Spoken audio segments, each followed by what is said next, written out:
A very, very good morning to all of you. कसक, वैशाली, दिव्यांका, सुहाना, सत्यजीत, क्या आप सब ठीक ठाक हैं? प्रेम, हम लोग पढ़ रहे थे लीजेस के ऊपर, और हमने अपने पास अभी तक लीजेस के ऊपर जो पढ़ा था हम उसको रिवाइज करते हैं।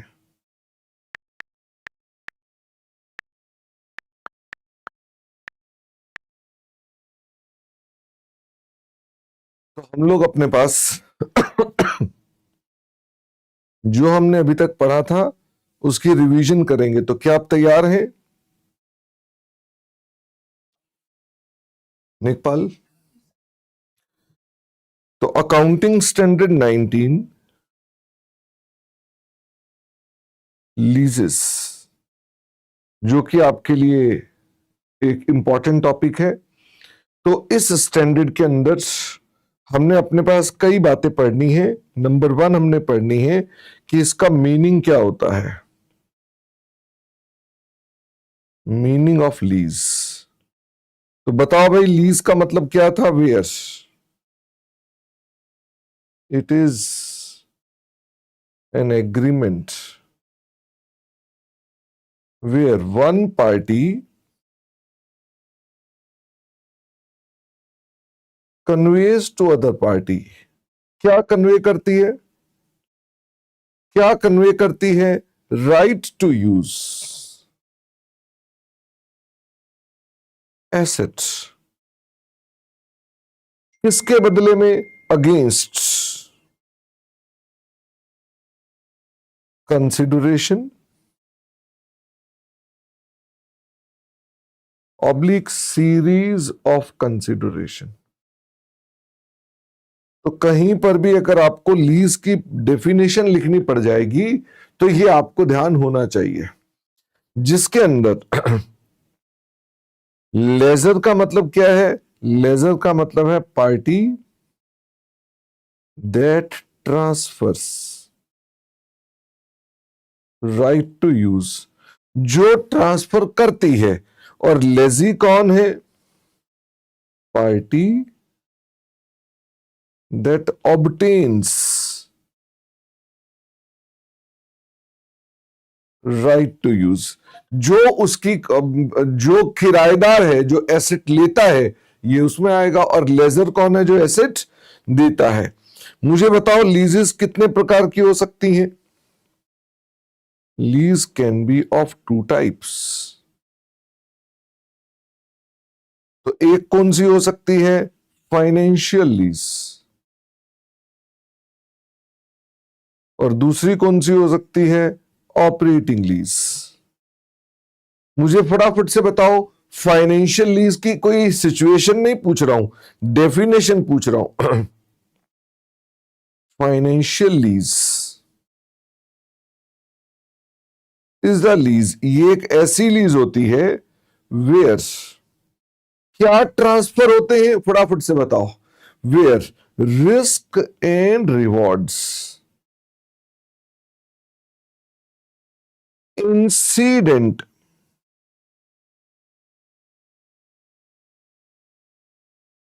To ownership are also transferred along with right to use। भाई, अगर राइट टू यूज एसेट के साथ ही हम उसके रिस्क एंड रिवॉर्ड भी ट्रांसफर कर देते हैं, तो मुझे फटाफट से बताओ, सबसे प्रमुख बात फाइनेंशियल लीज में क्या है हमारे लिए? हमारे लिए है, हम रिस्क एंड रिवॉर्ड देखते हैं कि अगर रिस्क एंड रिवॉर्ड ट्रांसफर हो गए हैं तो हम क्या बोल देंगे कि वो हमारे पास क्या है? ओनरशिप है। क्या आपको इसके अंदर ओनरशिप को चेक करना है कि भाई इसकी ओनरशिप आ रही है? ना, ओनरशिप को कुछ नहीं, आपने रिस्क एंड रिवॉर्ड देखना है। ठीक है, रिस्क एंड रिवॉर्ड। अगर ओनरशिप पहले ही आ गई फिर तो सेल हो गई ना वो। तो हमने तो देखना है कि क्या ओनरशिप इंसिडेंट, मतलब ओनरशिप जैसे रिस्क एंड रिवॉर्ड। तो यानी प्रमुख चीज क्या है, रिस्क एंड रिवॉर्ड ट्रांसफर होने चाहिए। मुझे बताओ ऑपरेटिंग लीज का क्या मतलब है।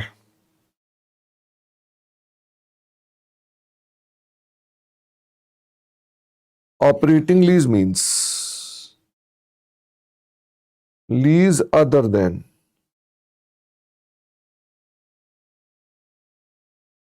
Financial lease. जो फाइनेंशियल लीज के अलावा है वो सब क्या कहलाती है, वो सब ऑपरेटिंग लीज कहलाती है। यहीं पर आता है 5 situations given in AS 19 which are financial lease. तो मुझे बताओ वो 5 सिचुएशंस कौन कौन सी हैं जिनके अंदर हम बात करते हैं कि ये हमारे लिए क्या माना जाएगा, ये फाइनेंशियल लीज माना जाएगा। तो नंबर 1 ऑटोमेटिक। ऑटोमेटिक का मतलब है अपने आप हो जाएगी। Transfer of ownership at the end of lease term. अच्छा, क्या हमें कुछ पैसे देने हैं या अपने आप हो जाएगी, अपने आप हो जाएगी। यानी एग्रीमेंट में लिखा है कि जब लीज टर्म पूरा होगा तो ये एसेट आपका हो जाएगा। ठीक है, तो इसमें कोई एग्जाम्पल जो हमने आपको दिया था वो कौन सा था, एग्जाम्पल था एसेट ऑन हायर परचेज। क्या हायर परचेज वाले जो एसेट्स होते हैं आप उनके ऑटोमेटिक ओनर बन जाते हैं। जब आप हायर परचेज पर कोई एसेट लेते हैं तो क्या ऑटोमेटिक ट्रांसफर ऑफ ओनरशिप हो जाती है, तो ऑटोमेटिक ट्रांसफर हो जाती है। अच्छा, कई बार ऑटोमेटिक नहीं होती, optional transfer of ownership at end of lease term upon payment of small amount. Smaller than बताओ कितना, smaller than fair value and lessee is certain to opt for it. मुझे फटाफट से बताइए ये क्या मतलब हुआ। ऊपर था कि ट्रांसफर हो ही जाएगी, यहां बोल रहा हूं कि ट्रांसफर होगी कि ऑप्शनल है, फटाफट से बताओ। हमने कहा ट्रांसफर जो है वो ऑप्शनल है, मतलब हो भी सकती है नहीं भी हो सकती है। और ये ऑप्शन में ये भी लिखा हुआ है कि लेजी जो है वो सर्टेन है टू ऑप्ट फॉर इट। तो मुझे फटाफट से बताओ इसका मतलब ट्रांसफर होने की चॉइस है, और लेजी इस चॉइस को क्या कर लेगा, लेजी इस चॉइस को ले लेगा। लेकिन इसमें एक कंडीशन है, बताओ क्या कंडीशन है। हमें एक स्मॉल पेमेंट करनी पड़ेगी। ये स्मॉल पेमेंट कितनी है, ये स्मॉलर देन फेयर वैल्यू है। तो एक स्मॉल अमाउंट लेजी पे करके इसकी ओनरशिप ले लेगा। तो यानी this is basically considered to be कि ये भी फाइनेंशियल लीज होती है। मैंने इसमें आपको एग्जाम्पल किसका दिया था, मैंने कहा परचेज ऑफ टेस्ला। हमने टेस्ला को परचेज किया था और उसके अंदर purchase of Tesla at $28,000 at end of lease term. हालांकि मैंने उसके अंदर यह कहा था कि 28,000 स्मॉलर अमाउंट नहीं है, पर अगर मैं ये स्मॉल अमाउंट मान लूं कि ये स्मॉल अमाउंट है, मान लो स्मॉल अमाउंट, तो हमारे पास ये क्या बन गया, ये हमारे पास आ जाएगा कि ये भी फाइनेंशियल लीज है। फिर मुझे थर्ड पॉइंट बताओ कि थर्ड पॉइंट कौन सा था, lease term covers majorly whole of economic life of assets। तो पहली बात तो आती है कि ये इकोनॉमिक लाइफ और यूजफुल लाइफ का मतलब क्या सेम होता है? इकोनॉमिक लाइफ का मतलब होता है पूरी लाइफ। अच्छा, यूजफुल लाइफ का क्या मतलब होता है? Useful life is part of economic life. सुन रहे हैं? यानी ये इकोनॉमिक लाइफ का वो पार्ट है for which we will use the assets. मुझे फटाफट से बताइए, आपके पास जो ये मोबाइल फोन है इसकी इकोनॉमिक लाइफ कितनी है? जो आपके पास मोबाइल फोन है इसकी इकोनॉमिक लाइफ कितनी है? इकोनॉमिक लाइफ मतलब कितने साल तक ये चलता रहेगा। आप नहीं चेंज करना चाहते, फोन कितने साल तक चलता रहेगा? तो मेरे ख्याल से 10 साल तो बोल ही देना चाहिए कि कोई भी फोन 10 साल तो चलता ही होगा। तो मतलब यह कि फोन की इकोनॉमिक लाइफ कितनी है? 10 साल। लेकिन क्या आप यूज करते हो 10 साल? आप जब फोन लेते हो तो क्या आप 10 साल यूज करते हो? आप तो नहीं यूज करते हो, आप उसका एक पार्ट यूज करते हो। आप बोलते हो हम सिर्फ 3 साल यूज करेंगे, आउट ऑफ दैट 10 ईयर्स मैं उसमें 3 साल यूज करूंगा, तो आपकी हो जाती है यूजफुल लाइफ। ओके, मैंने कहा है लीज टर्म जो है वो उसको कवर करे। तो लीज टर्म मतलब जो आपका एग्रीमेंट का पीरियड है।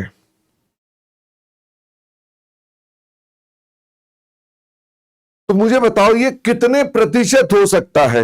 मान लो इकोनॉमिक लाइफ है 10 ईयर्स और लीज टर्म है 9 ईयर्स। तो मुझे फटाफट से बताओ 90% को क्या आप मान लोगे कि ये अप्रोक्सीमेटली इक्वल है? तो अब मैंने कहा आप 90% को मान लोगे। हम अपने पास मोर देन कितना 60% हो तो मान लेना। क्या मान लेना? Third condition satisfied. इसका मतलब आप अपने पास मान लेना कि अगर मान लो ये 6 साल है तो मुझे बताओ अगर ये 6 साल है तो ये कितने परसेंट हो जाएगी? 60%। वैसे मैंने आपको बोला मोर देन 60%, यानी 6 साल से थोड़ा सा ज्यादा हो। मान लो 6.25 साल हो, तो 6.25 साल हो तो क्या ये 62% हो जाएगा? 62%। तो मान लेंगे कि ये कंडीशन सेटिस्फाई हो गई। ओके, तो मैंने आपको इस पर कौन सा एग्जाम्पल दिया था? फटाफट से बताओ। मैंने आपको डीडीए के फ्लैट का एग्जाम्पल दिया था। तो बताओ जरा, शोभित का जो फ्लैट था, शोभित ने जो फ्लैट लिया था उसकी फ्लैट की टोटल इकोनॉमिक लाइफ कितनी थी? 99 ईयर्स। और शोभित ने कितनी लीज टर्म पे लिया था? 99 ईयर्स।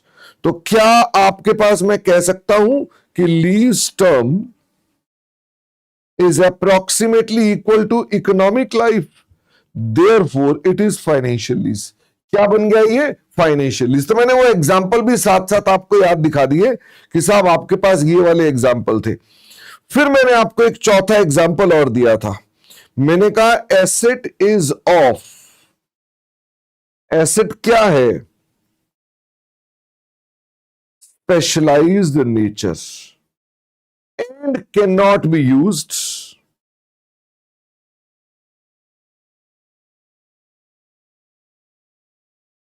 by person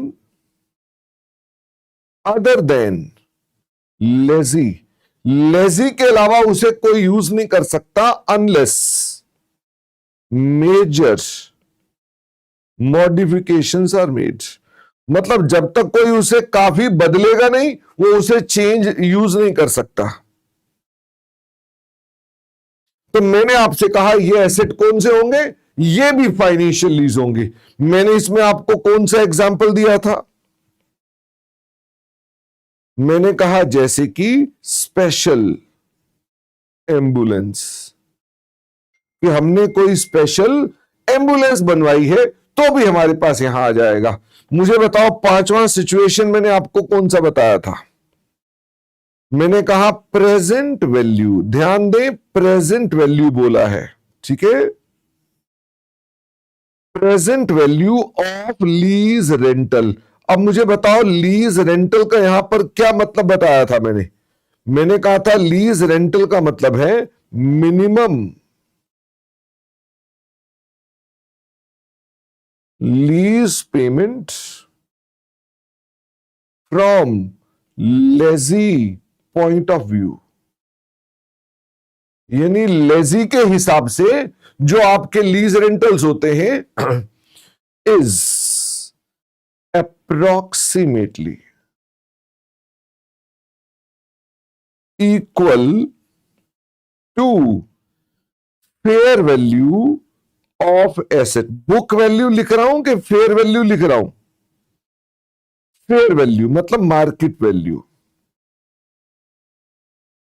यहां अप्रोक्सीमेटली का क्या मतलब है?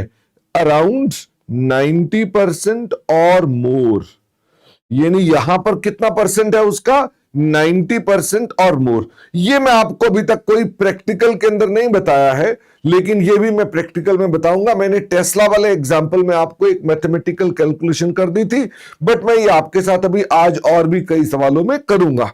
ओके, तो इसका मतलब ये, तो मैं आपको याद करा दूं इसके अंदर हमने वैसे क्या लिया था, हमने इसके अंदर क्या किया था, हमने इसके अंदर जो टेस्ला के लीज रेंटल थे कितने के थे? शायद 5772 × 3 थे ना, उसकी प्रेजेंट वैल्यू निकाली थी, और ये किसके बराबर नहीं आ रहे थे? 40,000 के बराबर नहीं आ रहे थे। तो हमने आपको कहा था कि ये आपका ऑपरेटिंग लीज हो जाएगा। तो इसका मतलब ये कि हमने ऑपरेटिंग लीज क्लासिफाई कराया था। ये 5 सिचुएशंस मैंने आपको बताई थी। तो मुझे फटाफट से बताओ, क्या एग्जाम के लिए ये पांचों सिचुएशंस बड़ी रेलेवेंट है? हां, यानी आपके एग्जाम में ये पांचों सिचुएशंस बड़ी इंपॉर्टेंट है। क्या इसके ऊपर सवाल आता है? The answer is yes. इन पांचों सिचुएशन पर सवाल आपको पूछा जा सकता है, और मुझे उम्मीद है बाकी इसके अंदर से भी आपको एमसीक्यू वगैरह कोई चीज आ सकती है। मुझे फटाफट से बताओ, हमने इसके बाद आपके साथ क्या बात करी थी? हमने इसके बाद आपके साथ बात स्टार्ट की थी, मेरे ख्याल फर्स्ट पॉइंट ही लिख रहे थे ना अभी तक, तो हम नहीं थर्ड पॉइंट लिखेंगे। तो थर्ड नंबर पे मैंने आपसे कहा था किसकी books? Books of lazy in case of financial lease. Financial lease के केस में हमने कहा हमको अपने पास बुक्स बनानी है। तो मुझे फटाफट से बताओ, हम फाइनेंशियल लीज में कौन सी डेट को एंट्री करेंगे? फटाफट से बताओ, हम जो अपने पास जर्नल एंट्री डालेंगे वो कौन सी डेट को जर्नल एंट्री डालेंगे? तो हम ये एंट्री डालेंगे ऑन द डेट ऑफ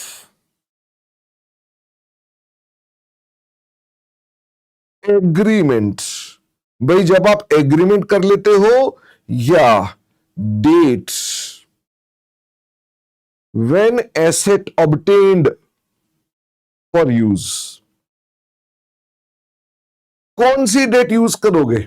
मतलब डेट ऑफ एग्रीमेंट यूज करोगे कि जिस दिन आपको एसेट मिलेगा वो यूज करोगे, या अर्लियर डेट यूज करोगे? जो भी इसमें से अर्लियर डेट होगी, तो आप अर्लियर डेट पर आप एंट्री डालोगे। एंट्री बताओ क्या बनेगी? एंट्री बनेगी एसेट ऑन लीज। क्या ये ऑन लीज लिखना जरूरी है? लिखना जरूरी है। हालांकि आपका इंस्टीट्यूट नहीं लिखता है, पर एएस के हिसाब से लिखना जरूरी है। Asset on lease account debit to lease liability being asset obtained on lease. तो सवाल उठता है कि इसका अमाउंट क्या होगा? हम अपने पास इसका अमाउंट क्या लिखेंगे? तो मुझे फटाफट से बताओ, इसका अमाउंट जो लिखना है वो इसका अमाउंट क्या होगा? अमाउंट इज लोअर ऑफ, बताओ जी किन दो चीजों का लोअर है? Lower of fair value of assets, या दूसरा क्या है, प्रेजेंट वैल्यू। क्या मैं रेड कलर से लिख दूं, प्रेजेंट वैल्यू ऑफ, क्या देखना है, मिनिमम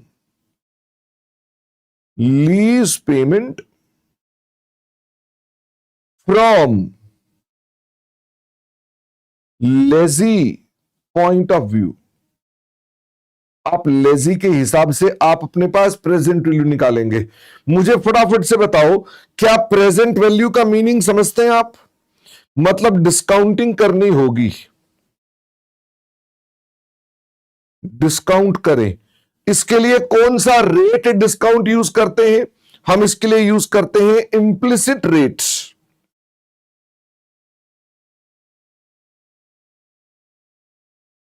ऑफ रिटर्न। हम implicit rate of return use करते हैं। अगर ये मिसिंग हो और इफ मिसिंग, देन हम इंक्रीमेंटल बोरोइंग रेट ये यूज करते हैं। फिर मैंने आपसे कहा मिनिमम लीज पेमेंट्स का क्या मतलब है, कि भाई मिनिमम लीज पेमेंट्स अगर कोई पूछे कि मिनिमम लीज पेमेंट्स क्या है, तो मिनिमम लीज पेमेंट्स का मतलब है एग्रीड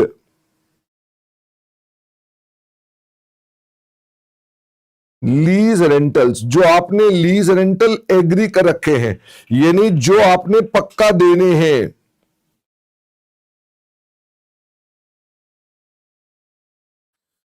प्लस इसमें और क्या देना है, गारंटीड रेजिडुअल वैल्यू,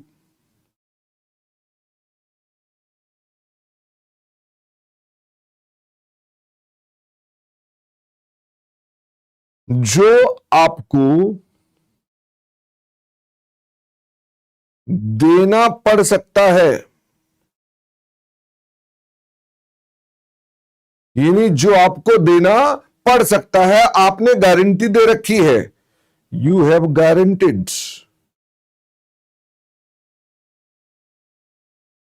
इट, यानी ये आपको जो देना पड़ सकता है, ये दो है।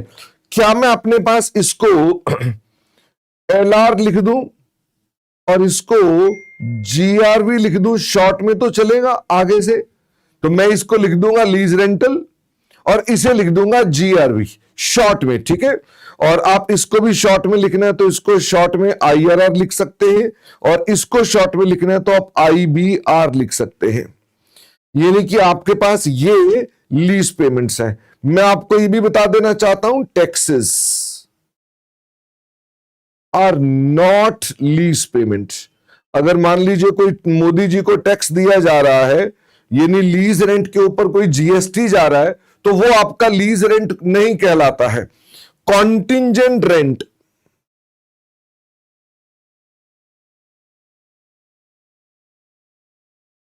Are not lease rent. Contingent rent का मतलब होता है जो पक्का नहीं है।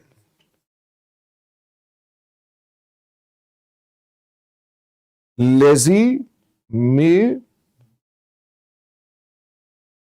नॉट पे, भाई उसकी मर्जी है वो देता है कि नहीं देता है, तो ये आपके पास इसमें इंक्लूड नहीं किए जाते हैं। आज हमने इन सब की बातों को पढ़ना भी है और भी डिटेल में पढ़ना है। तो मुझे फटाफट से बताइए, ये आपकी पहली जर्नल एंट्री थी। दूसरी जर्नल एंट्री कौन सी होती है? ये थी आपकी सबसे पहली जर्नल एंट्री ए, और इसे कर देता हूं बी। तो दूसरी जर्नल एंट्री क्या बनेगी? दूसरी जर्नल एंट्री में आप अपने एसेट को डेप्रीशिएट करेंगे, तो depreciation account debit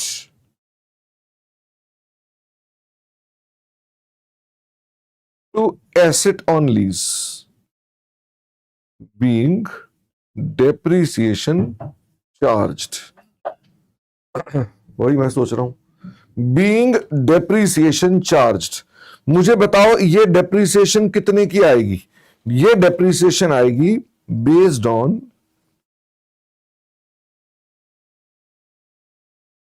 lease term और useful life, whichever is short, जो शॉर्टर होगा हम उसके हिसाब से अपने पास डेप्रिसिएशन की एंट्री डालेंगे। और एक और भी एंट्री आएगी आपके पास, वो किसकी है? फाइनेंस चार्जेस की।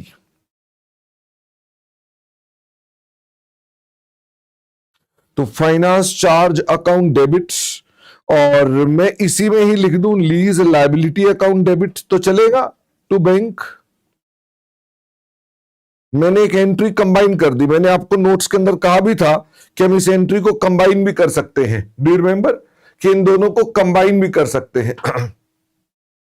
कमर्शियल लीज 30 इयर्स में अगर स्टैम्प ड्यूटी पेमेंट लेजी से किया जाए तो वो लॉन्ग टर्म लीज का पार्ट है और फ्यूचर चीज के लिए डेफर होगा। जी नहीं, स्टैम्प ड्यूटी अगर आप मान लीजिए पे करते हैं तो आपका एक्सपेंस है। ठीक है विरल।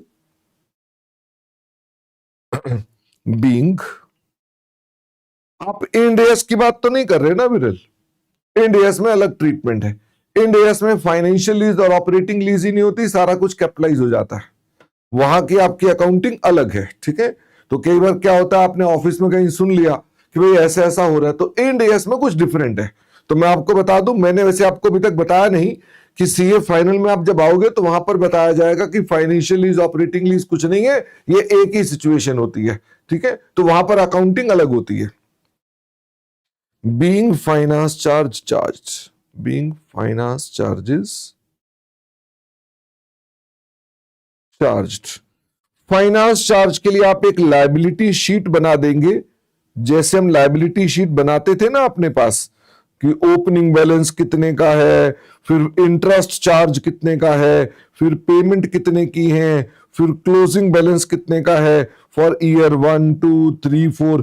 क्या याद है AS 15 में भी आप ऐसी शीट बनाते थे, लेकिन वहां पर आप कुछ और तरह से काम करते थे। यहां पर भी फॉर्मेट वैसा ही होगा, लेकिन यहां पर आप अपने पास इस तरह से कुछ कैलकुलेशंस करके अपने पास अमाउंट्स लेकर आएंगे अपने पास। ठीक है, तो मैंने कहा आप अपने पास यहां पर फाइनेंस चार्जेस को भी रिकॉग्नाइज कर लेंगे। फिर मुझे बताओ, finance charge and depreciation will be return of in P&L accounts. ये क्या फाइनेंस चार्ज है और डेप्रिसिएशन है, क्या ये P&L में चला जाएगा? The answer is yes. मैंने कहा एक बार और बता ही दें कि मुझे फटाफट से बताइए, बैलेंस शीट में जो लीज लायबिलिटी है, क्या वो नॉन करंट लायबिलिटी में लॉन्ग टर्म बोरिंग होगी? हाँ, कभी कभी शॉर्ट टर्म भी हो सकती है अगर उसका पीरियड शॉर्टर रह गया है तो जो आपकी लीज लायबिलिटी है वो आपकी बैलेंस शीट में लॉन्ग टर्म लायबिलिटी में आ जाएगी। और जो आपके नॉन करंट एसेट्स हैं उसके अंदर पीपीई हैं, जो एसेट्स ऑन लीज हैं वो यहां पर आ जाएंगे, एसेट ऑन लीज। तो एसेट ऑन लीज की जगह क्या है? Asset on lease balance sheet के पीपी में आता है और लॉन्ग टर्म बोरिंग्स में आप अपनी लीज लायबिलिटी को लिखते हैं। तो ये मैंने आपके साथ कल की क्लास में डिस्कशन किया था। तो मैं चाहता हूं कि हम आज अपने पास अपनी वाला आ जाएंगे अपने आप। थर्ड के बाद आ गया फोर्थ पॉइंट। देखो,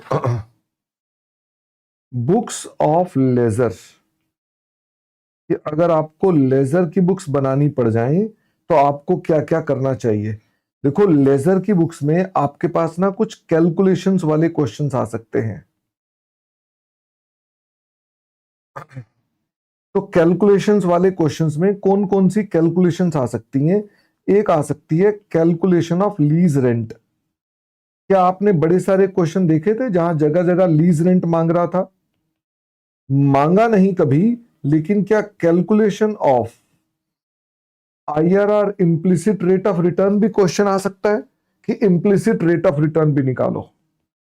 तीसरा आ सकता है कैलकुलेशन ऑफ फाइनेंस इनकम,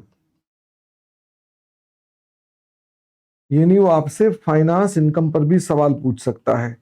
और चौथी कैलकुलेशन हो गई calculation of unearned finance income. मुझे एक बात बताओ, इंस्टीट्यूट के फेवरेट आइटम कौन कौन सी है? इंस्टीट्यूट के फेवरेट ये दो हैं।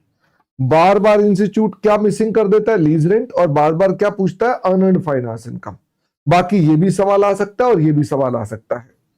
इसके अलावा हमारे पास आ सकती है अकाउंटिंग ट्रीटमेंट, यानी हमारे पास इसकी अकाउंटिंग ट्रीटमेंट भी आ सकती है। मुझे बताइए, सबसे पहले मैं अकाउंटिंग ट्रीटमेंट के बारे में ही बात करता हूं। तो अकाउंटिंग ट्रीटमेंट के लिए सबसे पहले हम अपने पास जो लिखते हैं, हमारा लेजर कौन सा डेबिट होता है?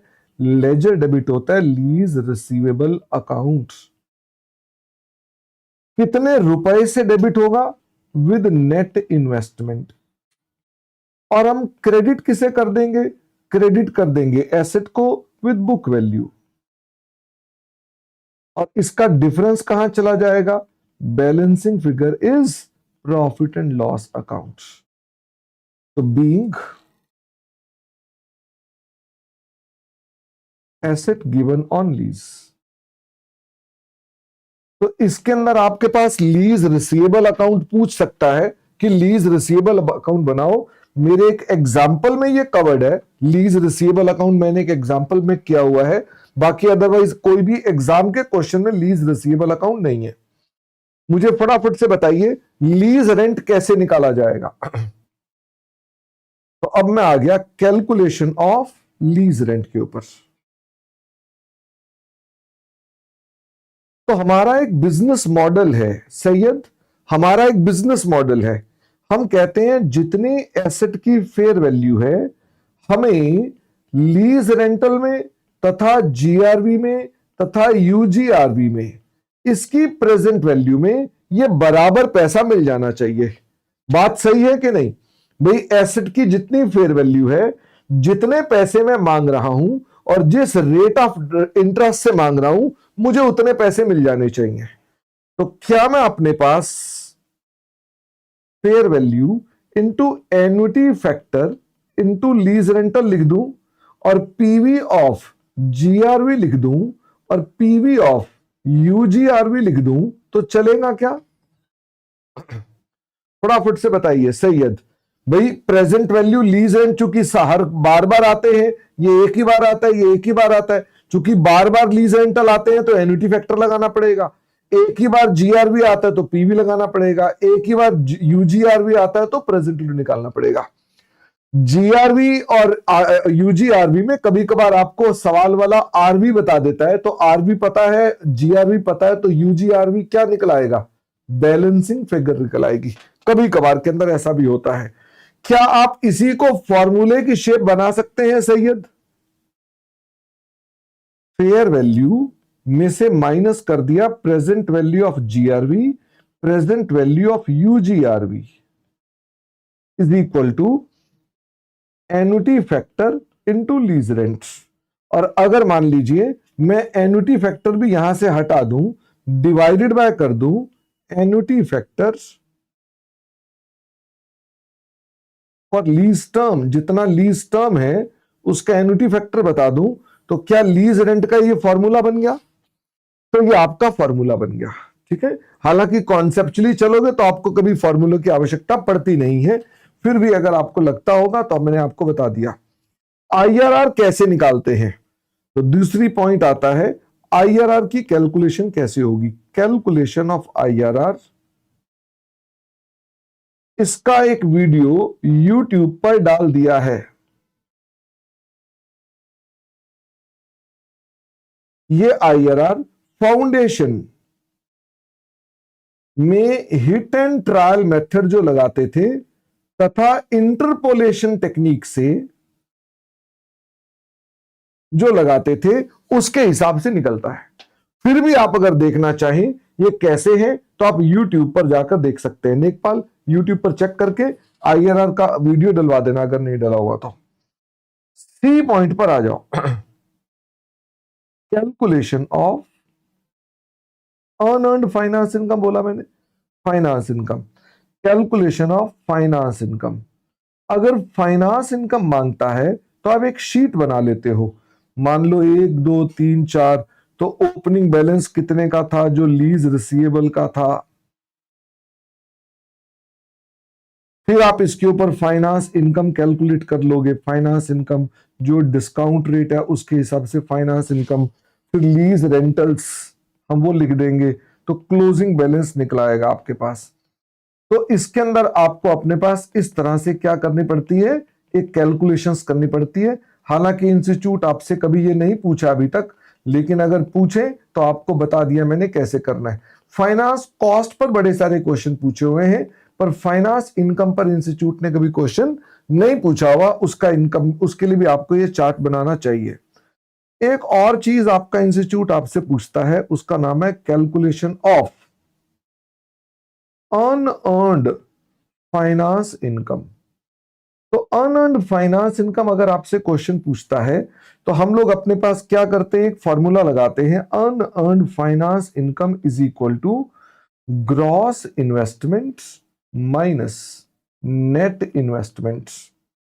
ग्रॉस इन्वेस्टमेंट बेसिकली मैं ऐसे ही लिख देता हूं, gross investment minus net investment. क्या होती है नेट इन्वेस्टमेंट? होती है present value of gross investment. ये हमेशा एग्जाम में सॉल्व करके दिखाना। लीज रेंट लेस होगा ऑफ कोर्स, ये तो अब आप चार्टेड अकाउंटेंट हो तो आपको पता है कि किसमें क्या करना है, प्लस करना है कि माइनस करना है, ठीक है। अच्छा, अब बारी आ गई कि ग्रॉस रेंट के, ग्रॉस इन्वेस्टमेंट में आप क्या क्या ले लेंगे? क्या इसमें लीज रेंट भी ले लेंगे तथा क्या इसमें जीआरवी भी ले लेंगे? फटाफट से बताओ। ये दोनों ले लेंगे। कुछ और भी लेना है क्या आपने इसके अंदर? तो इसमें आप अपने पास नई चीज है यूजीआरवी भी ले लेंगे। याद है ना, आप अपने पास एमएलपी निकालते थे, ठीक है। तो एमएलपी के अंदर आपने एडिशनल इसमें क्या चल रहा है, यूजीआरवी चल रहा है। बस इन तीनों को जोड़कर क्या बोलते हो? इन तीनों को जोड़कर आप बोल देते हो ग्रॉस इन्वेस्टमेंट। और इसी की प्रेजेंट वैल्यू जब निकाल देते हो तो इसे क्या बोल देते हो? इसे बोल देते हो नेट इन्वेस्टमेंट। ये इंस्टीट्यूट बहुत सारे सवालों में पूछता है, तो आपको ये करके दिखाना चाहिए। फिर मैंने आपके साथ बात करी नंबर 4, ऑपरेटिंग लीज। कि ऑपरेटिंग लीज में क्या क्या चीजें आपको पता होनी चाहिए। सैयद, इनकम लेजी की हो रही है कि लेजर की हो रही है? फटाफट से बताओ, इनकम किसकी हो रही है? लेजी की हो रही है कि लेजर की हो रही है? और फिर अपना क्वेश्चन पढ़ो कि आपने क्या लिखा है। तो ये तो लॉजिक ही नहीं ना कि आप कह रहे हैं लेजर की इनकम है तो इनकम ही लेजर की है, तो लेजर के पॉइंट ऑफ व्यू से कैलकुलेट करेंगे। ओके, तो अब आ जाओ ऑपरेटिंग लीज के अंदर। कि ऑपरेटिंग लीज के अंदर आपका एक बेसिक रूल है, तो मुझे फटाफट से बताओ। Lease rent are recognised. ध्यान दें, रेकोगनाइज्ड का मतलब होता है पीएनएल में क्या ट्रांसफर करना है। Lease rent are recognised on systematic basis, that is, कौन सा सिस्टमैटिक बेसिस है? स्ट्रेट लाइन बेसिस और any other basis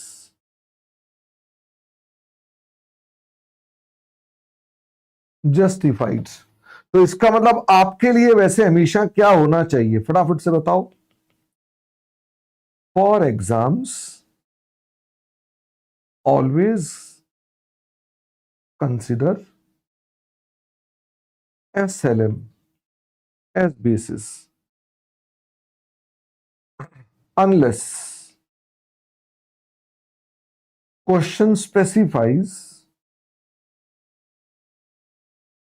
that asset is giving benefit in some other ratio। अगर मान लो कहेगा तो हम उस रेशियो में करेंगे, वरना आप हमेशा कौन सा बेसिस लेंगे? आप हमेशा स्ट्रेट लाइन बेसिस पर ही काम करेंगे अपने पास, ठीक है। फिर मैंने आपको एक दूसरी बात बताई। मैंने कहा साहब आपके जो एनुअल लीज रेंट निकालने हैं वो कैसे निकालने हैं?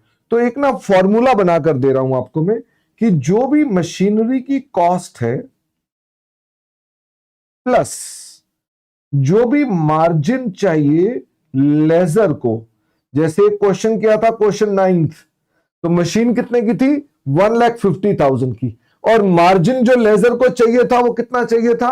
वो चाहिए था 30%, divided by total life oblique output of machine. अगर मशीन की आउटपुट दी है तो आउटपुट लेना, नहीं तो लाइफ ले लेना, into life oblique output given on lease, कि आपने लीज पर कितनी लाइफ दी है या कितनी आउटपुट दी है।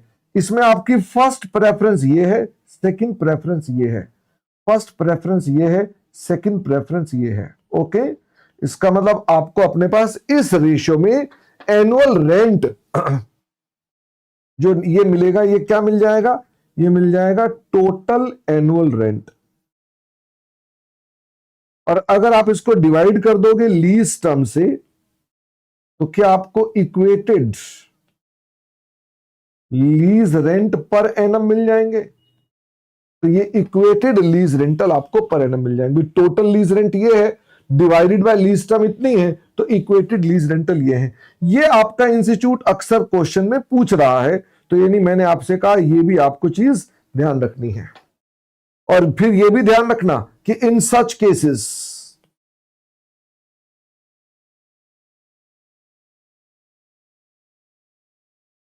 Lease rent is recognized in ratio of, तो हम इसको किस पर रिकॉग्नाइज करेंगे, आउटपुट की रेशियो। अच्छा, अगर आउटपुट की रेशियो ना हो तो क्या मैं लाइफ यानी इक्वल मान सकता हूं, फिर मैं इसे इक्वल मान लूंगा। और अगर मान लो आउटपुट की रेशियो है तो उसको ले लूंगा। तो ये अल्टीमेटली वो बात को मैं बार बार लिख रहा हूं और कुछ नहीं कर रहा हूं मैं। फिर मैंने आपके साथ एक बात और भी कही, मैंने कहा साहब आपके क्वेश्चन के अंदर कभी कभार डेप्रीसिएशन का पॉइंट भी आ जाता है। तो depreciation is charged bye,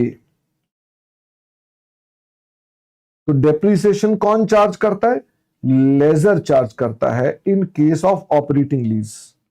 operating lease में डेप्रीसिएशन कौन चार्ज करेगा, लेजर चार्ज करेगा। और आपका डेप्शन का मेथड कौन सा लगाएंगे, SLM unless output is given. क्या आउटपुट मेथड, अगर मान low output method is given, अगर आपको आउटपुट दे रखी है तो आप उसका मेथड लगाएंगे, वरना स्ट्रेट लाइन मेथड लगाएंगे। यानी ये बातें भी आपको पहले से पता थी, लेकिन स्टिल मैंने आपको सिर्फ बताया, AS10 में आपने ये पढ़ा हुआ है कि आपको ऐसे ऐसे करना चाहिए। फिर मैंने आपके साथ एक और भी बात बताई थी मैंने आपको क्या बात बताई थी, मैंने कहा साहब जो आपका एनुअल लीज रेंट है पेड और received minus lease rent recognised as expense या इनकम, इसको हम किस नाम से रखेंगे, जो हमारे पास बैलेंस बचा रहा उसे हम किस नाम से रखेंगे, this balance is in lazy oblique ledger account. ये लेजी या लेजर अकाउंट में है। और पुराने जमाने में called equalisation account. Now AS19 में कहीं पर भी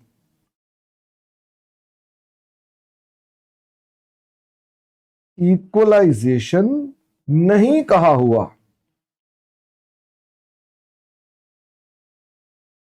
ठीक है, तो आप घबराना नहीं, जैसे ईशान घबरा गए थे कि भाई आपका ये जो कॉन्सेप्ट है उसमें आजकल ये लेजी लेजर में आता है, ये इस नाम का खत्म हो गया, कॉन्सेप्ट ही खत्म हो गया, फिर भी आप उसको अगर करते जाओ तो गलत बात है ये। अच्छा, तो ये मैंने आपके साथ बातें बताई, ये है in relation to operating lease. इसके बाद भी मेरे पास एक कॉन्सेप्ट बचता है जिसका नाम है सेल एंड लीज बैक, जो कि आपका लास्ट कॉन्सेप्ट है। ठीक है, नेकपाल जी आप बाहर थे तो ये रिवीजन कराई मैंने। ठीक है, तो आराम। सेल एंड लीज बैक का मीनिंग क्या है, नेकपाल आइए ji. Sale and lease back, sale and lease back का मीनिंग क्या है, it is a way of arranging borrowed funds. ये एक लोन लेने का तरीका है which is beneficial for financiers. Financiers को यह फायदा देता है. अंडर दिस अरेंजमेंट, इस अरेंजमेंट में मुझे बताओ सबसे पहले क्या घटना घटित होती है, फटाफट से बताओ. सेल एंड लीजबैक से लोन लेने में पहली अरेंजमेंट में पहली घटना क्या होती है? Sale of assets. सबसे पहले तुम एसेट को बेचते हैं और सेल ऑफ एसेट जो आपके पास है वो करने के बाद एंड देन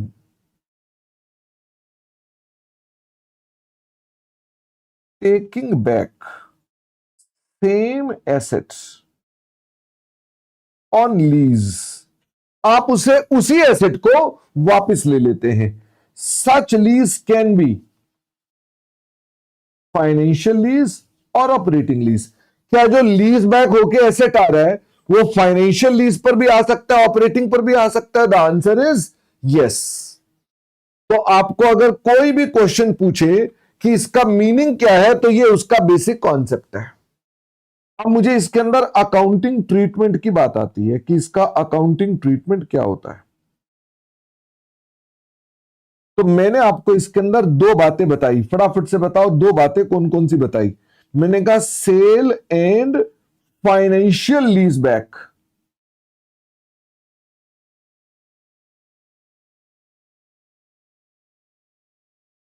और दूसरा कौन सा हो सकता है?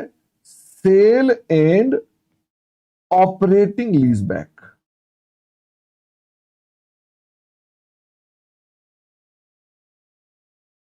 मुझे फटाफट से बताओ अगर sale and financial lease back हो रहा है तो क्या आप ऑलवेज डेफर गेन और लॉस, चाहे गेन हो चाहे लॉस हो, क्या आपने ऑलवेज डेफर करना है इसके अंदर? ऑलवेज डेफर करना है विच विल बी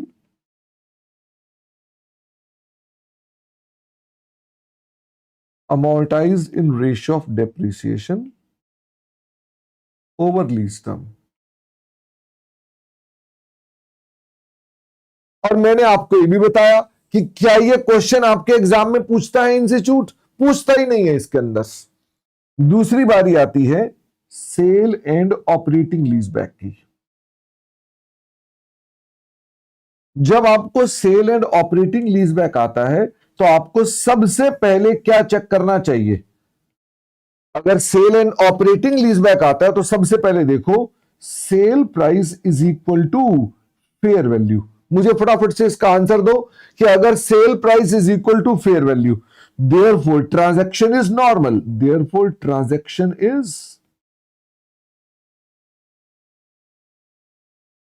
नॉर्मल. अगर ये नॉर्मल है तो आप यहां डेफर कर सकते हैं. Defer gain not allowed. Defer loss not allowed. यहां कुछ भी डेफरमेंट नहीं होगा. यहां पर ऑल गेन और loss transferred to P and L. मुझे बताओ अगर मैं इसकी एंट्रियां डालूंगा तो एंट्री क्या बनेगी? एंट्री आ गई बैंक में सेल प्राइस, एसेट में आ गई बुक वैल्यू और डिफरेंस क्या आएगा? P and L. इसमें आपके पास यही डिफरेंस आएगा, चाहे डेबिट में आए चाहे क्रेडिट में आए. मुझे यह बताइए क्या ये एक सिचुएशन थी? दूसरी सिचुएशन कौन सी थी? Selling price is more than fair value. मुझे फटाफट से बताओ अगर selling price is more than fair value तो ट्रांजैक्शन इज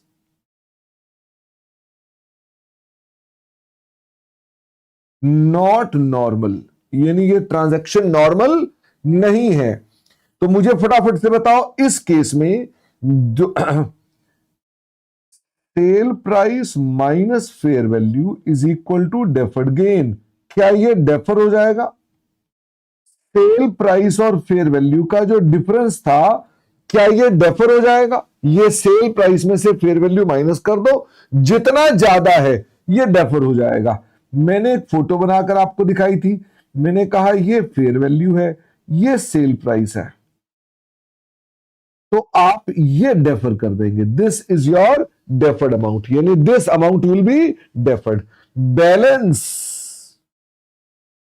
गेन और लॉस, इसका क्या होगा? This is transfer to P and L.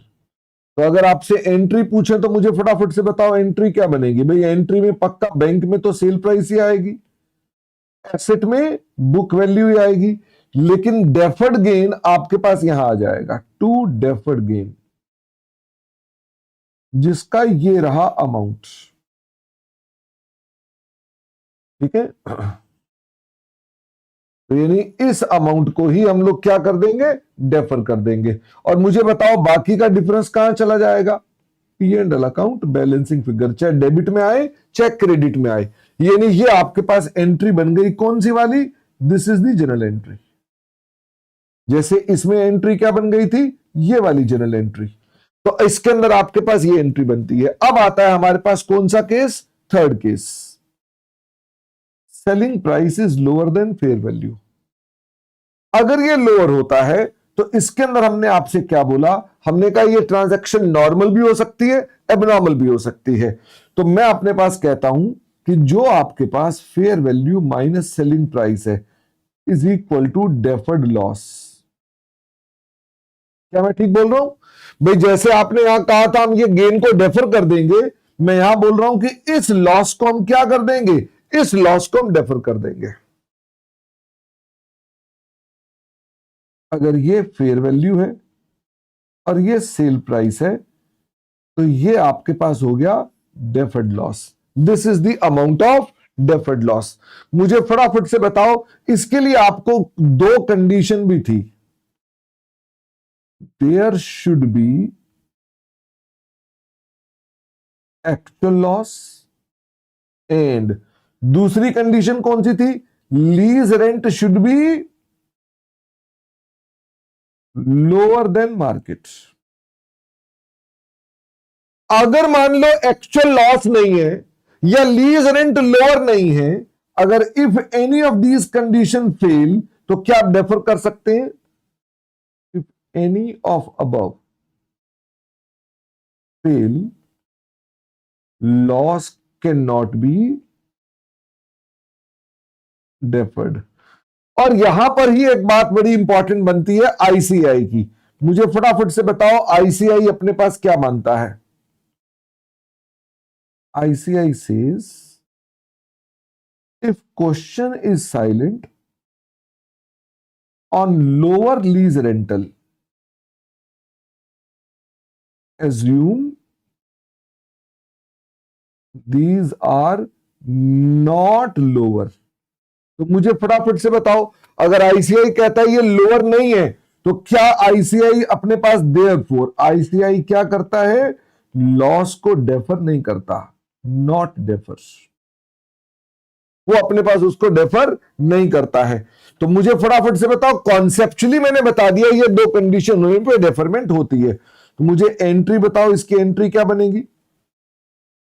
Entry बनेगी आपके पास bank account debit, selling price to asset book value, deferred loss.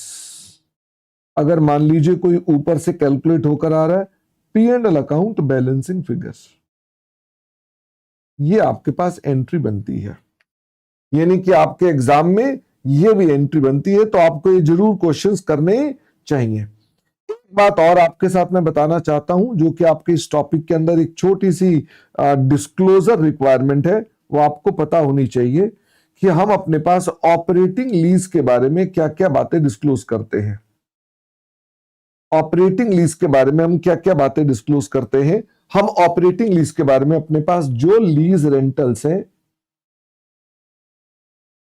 Future के इन 0 to 12 month, अगले 12 महीने के, ये डिस्क्लोज करते हैं। 12 to 60 month, then next 4 years के बताते हैं। ठीक है ना भाई, 1 साल के ये बता दिए 0 to 12 और 12 to 60 4 साल हो गए, यानी ये भी आपको डिस्क्लोज करने हैं। और बियॉन्ड 60 मंथ, आफ्टर दैट, तो आपको अपने पास एक डिस्क्लोजर करना होता है कि फ्यूचर के रेंटल का अमाउंट कितना है। वैसे ही सब लीज के रेंटल का फ्यूचर का अमाउंट कितना है, आपको यह भी डिस्क्लोज करना होता है। ध्यान दें, फ्यूचर में सब लीज का रेंट मतलब हमने किसी और से रेंट लेना है। इसके अलावा लीज रेंट रिकॉग्नाइज्ड इन P&L इन करंट ईयर। करंट ईयर में आपने अपने पास कितने का P&L इफेक्ट किया, या सब लीज आपने किसी और को, अगर मान लो ये सब लीज रेंट रिकॉग्नाइज्ड इन P&L, आपने कितने का रेंट किसी और से P&L में लिया इन करंट ईयर। इसके अलावा जनरल लीज डिस्क्लोजर, आप अपने पास बताएंगे कि आपने क्या लीज पर लिया है, एसेट कौन सा है, टाइम कितना है, आप अपने पास ये जनरल डिस्क्लोजर भी करेंगे अपने पास। तो ये थ्योरी के अंदर आपको पता होने चाहिए कि आपको ये डिस्क्लोजर करते हैं। जैसे मैंने ऑपरेटिंग लीज के बाद बताई, वैसे ही आपके पास डिस्क्लोजर फाइनेंशियल लीज के भी करने पड़ते हैं। तो फाइनेंशियल लीज के अंदर अगर मैं बात करूं, तो हमें अपने पास यहां पर भी लीज रेंट बताने पड़ते हैं फ्यूचर के। 0 to 12 मंथ में, 12 to 60 मंथ में, और 60 से बियॉन्ड हमें फ्यूचर के लीज रेंट यहां भी बताने पड़ते हैं, तथा अनअर्न्ड फाइनेंस इनकम बतानी पड़ती है। इसके अलावा आपने कितनी डेप्रिसिएशन चार्ज की है अपने एसेट पर, यह बतानी है, और लीजिंग के general disclosures.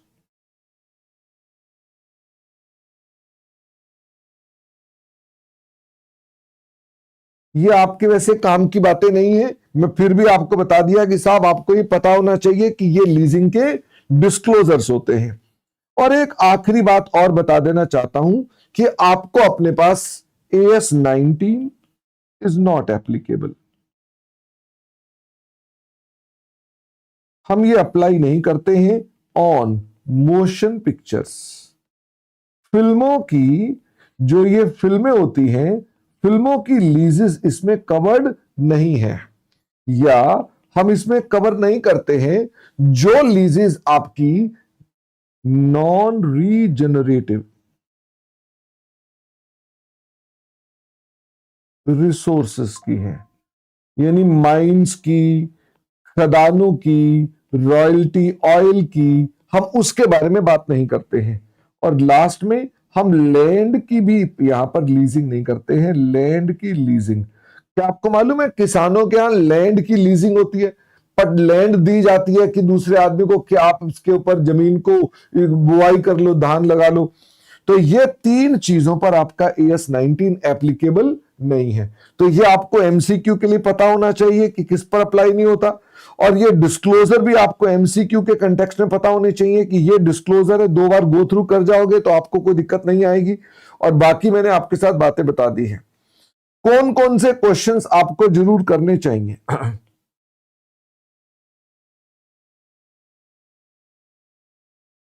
Must do questions, कौन कौन से क्वेश्चंस हैं जो आपको जरूर करने चाहिए? तो मैं अब अपने पास यहां से देख लेता हूं AS 19।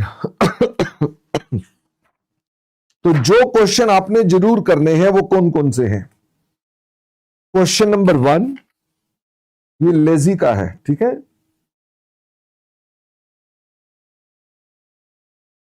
क्वेश्चन नंबर 2 ये लेजर का है। Question number 3 sale and lease back का है, मतलब ये जरूर करने हैं। थ्योरी क्वेश्चन है क्वेश्चन नंबर 4, 5, 6, 7। ये आपके नॉट इंपॉर्टेंट है। इसके अलावा आपको क्लासिफिकेशन पर भी क्वेश्चन है। क्लासिफिकेशन का क्वेश्चन है क्वेश्चन नंबर 8। एक ऑपरेटिंग लीज का भी क्वेश्चन है क्वेश्चन नंबर 9। इसके अलावा आप अपने पास और करना चाहें तो इसमें क्वेश्चन 10 ऑप्शनल है कि आप ये करना चाहो तो कर सकते हो, क्वेश्चन नंबर 10। इसके अलावा क्वेश्चन नंबर इसको तो इधर ले लेते हैं, क्वेश्चन नंबर 11। इसके अलावा क्वेश्चन नंबर 12 एक इधर भी ले लेते हैं, ठीक है। इसके अलावा question number 13 is your classification. Question number 14 यहां लेंगे। क्वेश्चन नंबर 15 यहां लेंगे। क्वेश्चन नंबर 16 यहां लेंगे। क्वेश्चन नंबर 17 यहां लेंगे। क्वेश्चन नंबर 18 यहां लेंगे। 19th यहां लेंगे, ठीक है। 20th यहां लेंगे। 21st यहां लेंगे। 22nd यहां लेंगे। 23rd यहां लेंगे। 24 यहां लेंगे। 25 यहां लेंगे। 26 यहां लेंगे। 27 यहां लेंगे। 28 यहां लेंगे। 29 यहां लेंगे। 30th इधर लेंगे। 31st ऊपर लेंगे। 32nd यहां लेंगे। क्या आपको समझ में आई? आपने कितने क्वेश्चन एग्जाम के लिए करने हैं? एग्जाम के लिए इतने क्वेश्चन करने हैं, ठीक है। ये मस्ट डू क्वेश्चंस हैं कि ये आपको जरूर करने हैं। अच्छा, अब मुझे ये बताइए कि मैं आप